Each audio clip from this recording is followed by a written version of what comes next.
기적을 만든 대한민국. 누군가는 이를 한강의 기적이라고 부릅니다. 하지만 이 모든 것은 단 한 사람의 결단에 의해 시작되었다고도 합니다. 그의 이름은 박정희. 1961년부터 1979년까지 그는 놀라운 결단들로 이 나라를 근대화의 길로 이끌었죠. 오늘 우리는 박정희 대통령의 위대한 결단 11가지를 통해 그의 강력한 결단력을 살펴볼 겁니다. 지금까지 우리가 잘 몰랐던 역사적 사실을 공개합니다. 1961년 대한민국은 혼돈 그 자체였습니다. 4.19 혁명 이후 제2공화국은 무능과 부패로 무너져가고 국민들은 희망을 잃어가고 있었죠. 1인당 국민소득은 고작 $100. 세계 최빈국이었던 한국은 어디로 가야 할지 몰랐습니다. 이때 한 남자가 일어섰습니다. 바로 박정희 소장. 1961년 5월 16일 그는 단 3,700명의 혁명군을 이끌고 서울로 진입했습니다. 단 몇 시간 만에 무혈 쿠데타를 성공시켰죠. 이건 단순한 쿠데타가 아니었습니다. 김종필 전 총리는 이렇게 말했습니다. 5.16은 국민의 묵시적 동의가 있었던 구국의 결단이었다. 박정희는 혁명 선언문에서 단호히 말했습니다.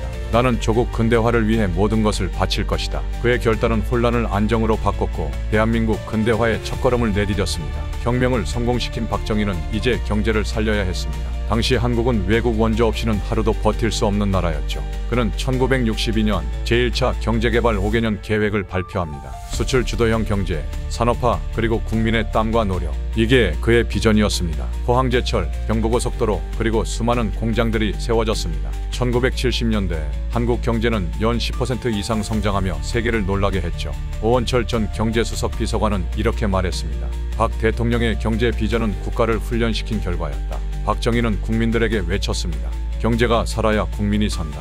우리는 반드시 잘 살아야 한다. 그의 결단은 한국을 최빈국에서 산업국으로 바꿨고 국민들에게 하면 된다는 자신감을 심어줬습니다. 1960년대 한국은 자본이 절실했습니다. 하지만 자본은 하늘에서 떨어지지 않죠. 박정희는 과감한 결단을 내렸습니다. 바로 한일 국교 정상화. 일본과의 과거사는 민감했지만 그는 미래를 위해 손을 내밀었습니다. 1965년 한일기본조약으로 일본에서 차관과 보상금이 들어왔고 이 자금은 포항제철, 경부고속도로 같은 국가 기간 산업에 투입됐습니다. 김정념 전 비서실장은 이렇게 증언했습니다.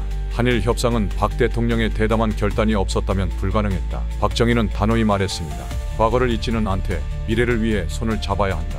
이 결단은 한국 경제의 마중물이 되었고 산업화의 초석을 다졌습니다. 1960년대 말 도시가 성장하면서 농촌은 소외되고 있었습니다. 낙후된 농촌, 빈곤에 지친 농민들. 박정희는 이 문제를 그냥 두지 않았습니다. 1970년 그는 새마을 운동을 시작했습니다. 새마을 운동은 단순한 농촌 개발이 아니었습니다. 전기, 도로, 현대식 주택을 보급하고 국민의 정신을 개혁했죠. 남덕우 전 국무총리는 이렇게 말했습니다. 새마을 운동은 국민의 마음을 하나로 모은 기적이었다. 박정희는 농민들에게 외쳤습니다. 하면 된다. 우리 손으로 잘 살아보자. 이 운동은 농촌을 현대화했고 국민의 단결력을 세계에 보여줬습니다. 1970년대 한국은 경공업에서 한 단계 도약해야 했습니다. 박정희는 중화학공업을 국가의 미래로 봤습니다. 조선, 자동차, 전자, 철강. 그는 이 산업들을 국가 전략으로 키웠습니다.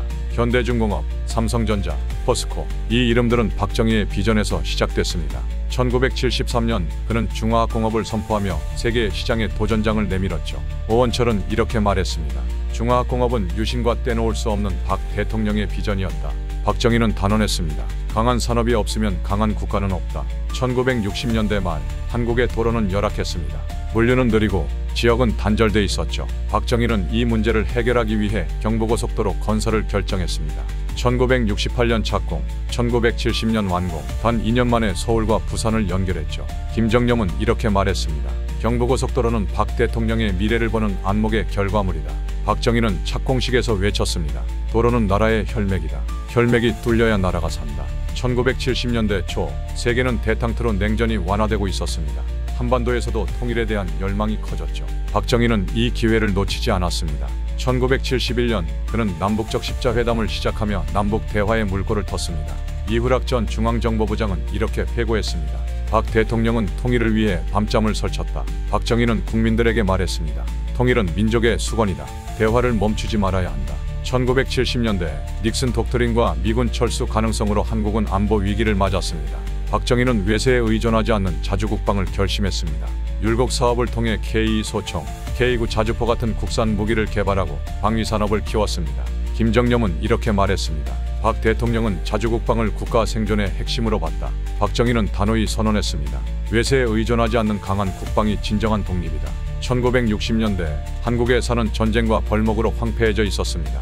박정희는 이 문제를 그냥 두지 않았습니다. 1973년 그는 산림녹화 사업을 시작했습니다. 전 국민이 나무를 심었고 산은 푸르게 변했습니다. 남덕우는 이렇게 말했습니다.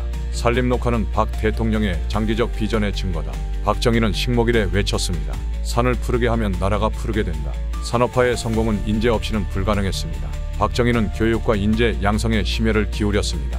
과학기술 교육을 강화하고 카이스트를 설립했습니다. 김정념은 이렇게 말했습니다. 박 대통령은 인재가 나라의 미래라고 믿었다. 박정희는 학생들에게 말했습니다. 교육은 나라의 백년대계다. 1972년 세계는 거대한 변화를 맞이하고 있었습니다.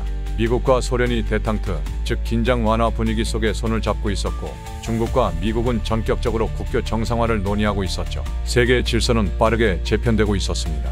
그러나 한반도의 상황은 녹록지 않았습니다. 북한은 남북 대화를 위장 삼아 내부적으로 무장력을 강화하고 있었고 국내에서는 민주화를 요구하는 목소리와 정치적 분열이 심화되고 있었습니다. 불안정한 정치, 불확실한 외교 환경 속에서 대한민국은 또다시 흔들릴 위기에 처해 있었습니다. 박정희 대통령은 이 위기를 단순한 정치적 대응으로는 극복할 수 없다고 판단했습니다. 그는 국가 안정을 확립하고 경제 성장을 지속하며 무엇보다 통일을 위한 체제를 정비해야 한다고 결심했습니다. 그래서 1972년 10월 17일 박정희 대통령은 역사적인 결단을 내립니다. 바로 10월 유신입니다. 10월 유신은 단순한 권력 강화가 아니었습니다. 그것은 국가 생존을 위한 비상체제였습니다. 박정희는 국민들에게 명확히 선언했습니다. 조국의 평화적 통일을 이루고 민족의 대동단결을 위하여 이 순간 우리는 새로운 헌법 질서를 수립할 것을 결단합니다. 유신 체제 하에서 박정희는 국가 역량을 하나로 모았습니다. 국회 해산과 헌법 개정을 통해 강력한 통치 기반을 구축했고 그 결과 중화학공업 육성, 경부고속도로 완성, 포항제철과 같은 국가 기간 산업 육성이 가속화됐습니다. 한국 경제는 연평균 10% 이상의 성장을 이어가며 세계를 놀라게 했고 농촌은 새마을 운동으로 부흥했습니다.